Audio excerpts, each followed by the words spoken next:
د عاشوري دا چې کوم یو دی ډېر لوی برکت دی او ډېر لوی فضیلت دی.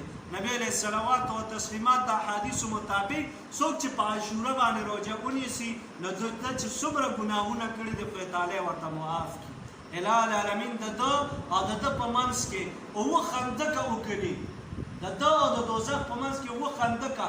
یو خندق حدیث شریف کې داسې راځي چې دومره دی لکه ځمکې نه تر اسمانه پورې چې کوم یو دی مزل پور کې دغومره خندق او دومره کند دی چې کوم یو دا د ده او د ده په منځ کې وکړستی.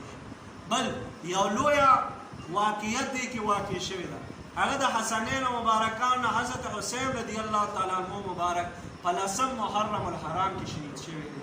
نو د هغه په مناسبت سره هم خلک دلته راجمع کېږي، د ځای ځای کې مسلمانان راجمع کېږي او د هغه د ایصال ثواب دپاره خلک چې کوم یو دی سلک ډېر خیرات کوي، د هغه پې لاس اوچتوي، د حسنینو سره، د اهل بیتو سره، د نبی علیه صلوات و تسلیمات د بیبیانو سره، د نبی علیه صلوات و تسلیمات د تمامو صحابه کرامو سره د محبت اظهار کوي او هغه چې کوم یو دی هغه د خپل ایمان هغه د هغې په فیوزاتو او انواراتو او برکاتو باندې هغه چې کوم دی ښایسته کوي او منور کوي، مزین کوي.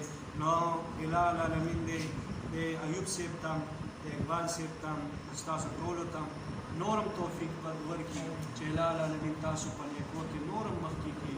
او عزیزانو دې ته مه ګورئ چې یاره دا وړوکي شانتې محفل دی، چند کسان دي، چند کسانو ته مه ګورئ، د الله تعالی په نس باندې وګورئ. د الله تعالی په نس باندې د دې خلکو څومره قدر دی چې د الله تعالی د ذکر دپاره راجمع شي، د الله تعالی د احکام اورېدو دپاره راجمع شي، د قرآن مجید د تلاوت دپاره راجمع شي، د قرآن مجید د تفسیر دپاره راجمع شي، د احادیثو مبارکو د اورېدو دپاره راجمع شي، د رسول الله مبارک صلی الله علیه وسلم د شمایل اورېدو دپاره راجمع شي، د اولیاء کرامو د واقعاتو اورېدو دپاره راجمع شي. د هغې کم کمال دی، کم برکات اله العالمین په دې امت کې د هغې خلکو لیکلي دي. نبی علیه صلوات و تسلیمات فرمایي فرشتې راځي او د دې نه ګیر چاپېره تاویږي، تر اسمانه پورې ځي، یو اسمان نه بل اسمان ته، بل اسمان نه بل اسمان ته، ان تر دې پورې چې دغه فرشتې عرش ته ورسېږي. اله العالمین سره د علمه د دې نه تپوس کوي چې فرشتو تاسو چېرته تللي وئ؟ الله جل جلاله پکې غرض دا وي چې دوی ګواهان کړي په دې باندې. نو فرشتې ورته وایي چې داسې خلک وو په ځمکه کې چې هغې د ستا ذکر کولو، ستا نه وېرېده او ستا د رحمت امید یې ساتله او جنتونه یې غوښته، د دوزخونو نه امن غوښتو. ای زما فرشتو دا زما زه لیدلې یم چې زما ذکر یې کولو؟ نه ترې نه وي لیدلې.